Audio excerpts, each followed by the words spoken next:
guys, kain po tayo ng sweet grenade. Sobrang tamis niya. Parang asukal.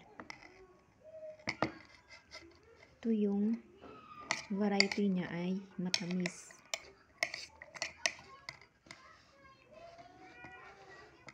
Kasi merong tatlong klase nito.